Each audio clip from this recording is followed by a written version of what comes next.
confound with b. P is sometimes mute, as in psalm, and between m and t, as tempt. Ph is used for f in words derived from the Greek, as philosopher, philanthropy, Philip. Q.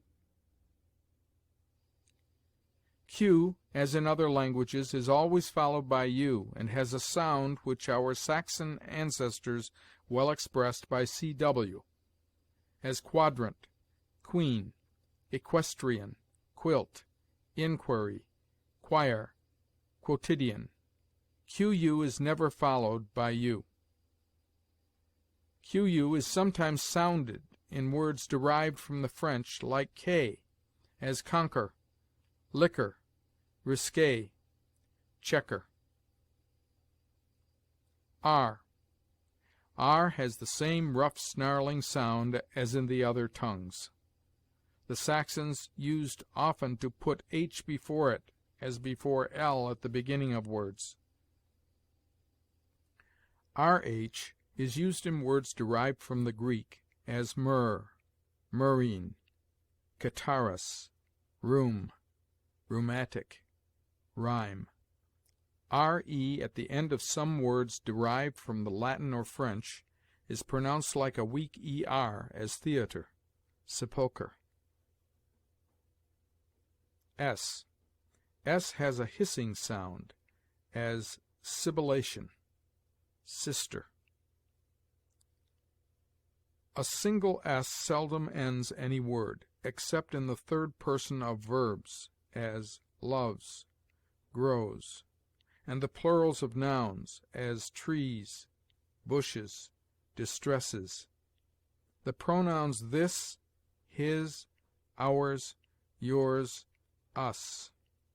The adverb thus, and words derived from Latin, as rebus, surplus. The close being always either in se, as house, horse, or in ss, as grass, dress, bliss, less, anciently grasse, dresse. S single at the end of words has a grosser sound, like that of z, as trees, eyes, except this, thus, us, rebus, surplus. It sounds like z before ion if a vowel goes before it, as intrusion, and like s if it follows a consonant, as conversion. It sounds like z before e mute, as refuse, and before y final, as rosy, and in those words bosom, desire, wisdom, prison, prisoner, present, present, damsel, casement. It is the peculiar quality of s that it may be sounded before all consonants, except x and z, in which s is comprised, x being only ks, and z a hard or gross s. This s is therefore termed by grammarians sua potestatis littera, the reason of which the learned Dr. Clarke erroneously supposed to be that in some words it might be doubled at pleasure. Thus we find in several languages: Greek, spanimi, scatter, stegno, strucciolo, spaviare; Greek, sphinx, scombrare, scranare, shake, slumber, smell, snipe, space, splendor, spring, squeeze, shrew, step, strength, stramen, stripe, sventura, swell.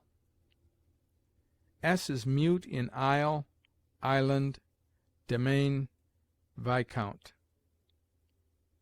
T. T has its customary sound, as take, temptation.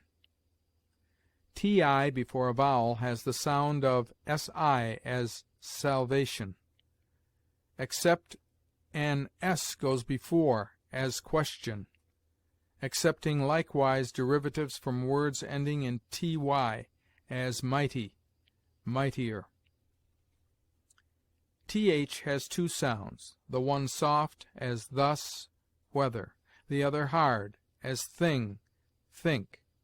The sound is soft in these words, then, thence, and there,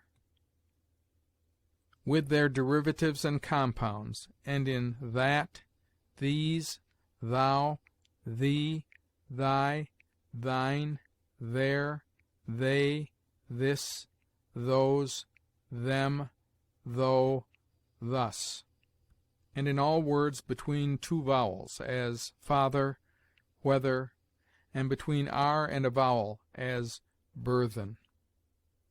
In other words, it is hard, as thick, thunder, faith, faithful. Where it is softened at the end of a word, an e silent must be added, as breath, breathe, cloth, clothe. V. V has a sound of near affinity to that of f, as vain, vanity. From f in the Icelandic alphabet, v is only distinguished by a diacritical point.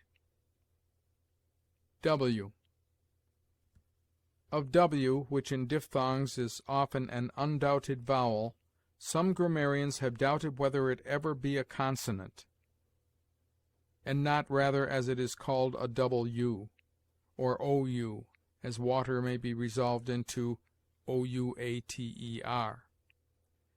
But letters of the same sound are always reckoned consonants in other alphabets, and it may be observed that w follows a vowel without any hiatus or difficulty of utterance, as frosty winter. WH has a sound accounted peculiar to the English, which the Saxons better expressed by HW, as what, whence, whiting. In whore only, and sometimes in wholesome, WH is sounded like simple h. X. X begins no English word. It has the sound of ks, as axle, extraneous. Y. Y, when it follows a consonant, is a vowel.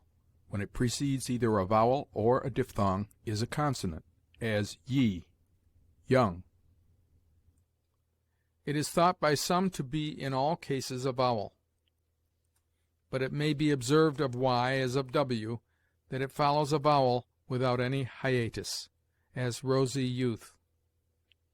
The chief argument by which w and y appear to be always vowels is, that the sounds which they are supposed to have as consonants cannot be uttered after a vowel, like that of all other consonants. Thus we say tu, ut, do, odd, but in wed, do. The two sounds of w have no resemblance to each other. Z. Z begins no word originally English. It has the sound, as its name izzard or s-hard expresses, of an s uttered with a closer compression of the palate by the tongue, as freeze, froze. In orthography, I have supposed orthoepy, or just utterance of words, to be included, orthography being only the art of expressing certain sounds by proper characters. I have therefore observed in what words any of the letters are mute. Most of the writers of English grammar have given long tables of words pronounced otherwise than they are written, and seem not sufficiently to have considered that of English, as of all living tongues, there is a double pronunciation, one cursory and colloquial, the other regular and solemn. The cursory pronunciation is always vague and uncertain, being made different in different mouths by negligence, unskilfulness, or affectation. The solemn pronunciation, though by no means immutable and permanent, is yet always less remote from the orthography, and less liable to capricious innovation. They have, however, generally formed their tables according to the cursory speech of those with whom they happened to converse.